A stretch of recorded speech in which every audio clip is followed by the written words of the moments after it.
So I decided to do a video journal entry for this last one, and I'm going to be talking about 5 different key ideas. The first one being the big ideas of social, and then my approach to teaching social studies, questions and challenges in teaching social studies, indigenization and decolonizing social studies.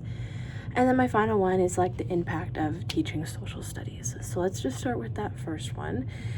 And these are my big ideas in social studies. So when I think about the big ideas of social studies, I see helping students understand themselves and others in relation to the world around them, not so much just like facts and history, but more of like making sense of identity, community, the idea of power and perspective, as well as how things change over time. So even thinking about like misconceptions about Indigenous people back in the day versus now.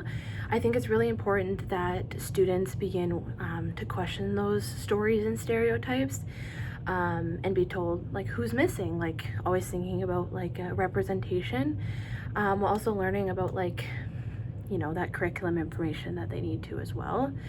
The first like big idea for me becomes from being informed citizens. So I know we talked about this a lot in our class, but students aren't just here in the world, they are learning to be a part of it. So this includes understanding like fairness versus equality. I know that was a big thing in my 3-week block with my students, like deciphering, is it fair or is it equal? Like I lean back to like my tiering. Is it equal or is it fair? And then also like recognizing how their actions impact other people. So like how in my 3-week block we talked about like discrimination, prejudice, and stereotyping, and like how that affected people, because they also need to understand the effects that come from that as well. And I think that just recognizing their actions, social studies also helps students see that knowledge comes from different like experiences. So I think about like Indigenous perspective, a lot of like storytelling and lived experiences, and like this makes an engaged citizen. So I think that that's really an important aspect to talk about. But next is my approach to teaching social studies. So for me as a student, I could not sit through social studies. Like I hated it. I was the type of student that was like bouncing in their seat, could not listen, because to me like it just didn't make sense. Like I was coloring a map. Like who deciphered these colors? Like I was always asking these questions, but like never getting a real answer back from it. And I also found that like when I'm learning about points in history in elementary school, like I'm not retaining that information. It wasn't fun. It was more of like a PowerPoint presentation where it's like, here's all the information, now do a quiz on it. So like for me, I really struggled in it. So my classroom, I want to focus social studies more on like engaging and meaningful experiences. I want to focus on inquiry-based and student-centered. I think is something that's really important for me, understanding what they want to learn and doing social studies kind of that way. And I want students asking questions and exploring ideas that they want to know, but also still meeting those curriculum needs as well. I think this just helps students feel more connected to what they're learning. Like I think about the map project. Like I was really connected to that project because it was more than just here's a PowerPoint on mapping. It was more of like, this is the Indigenous worldviews of mapping. You take with it what you will and apply that. And I think that that's what made the experience more fun for me. And I think that like I will apply that in my own teaching experiences. I plan to use like triangulation, like observation, conversation, and product, and using those different methods, because I also feel like that also helps students overall engagement.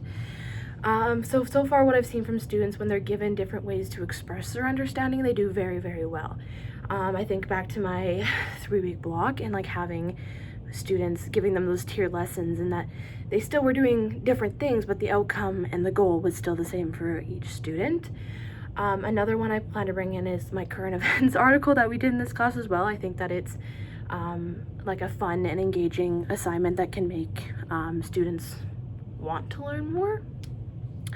The next thing I'm going to be talking about is the questions and challenges in social studies.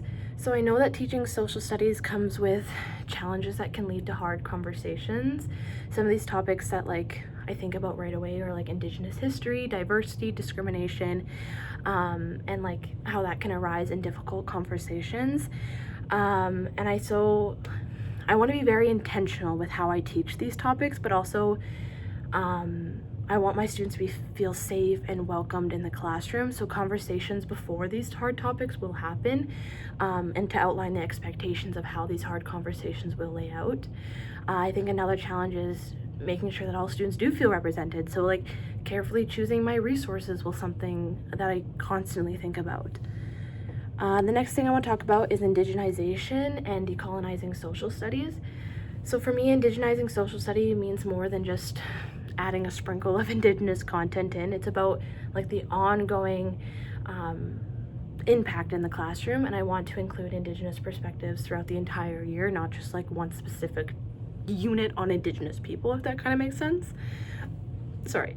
This also means valuing different ways of knowing. So like the idea that I brought into my 3-week block was like storytelling, and we sat in a circle and we shared our stories that way rather than doing a formal kind of presentation. I also think about learning from the land and learning from experiences. So if you're talking about community, go and explore your community, go to different events, be a part of your community if that's what the goal is.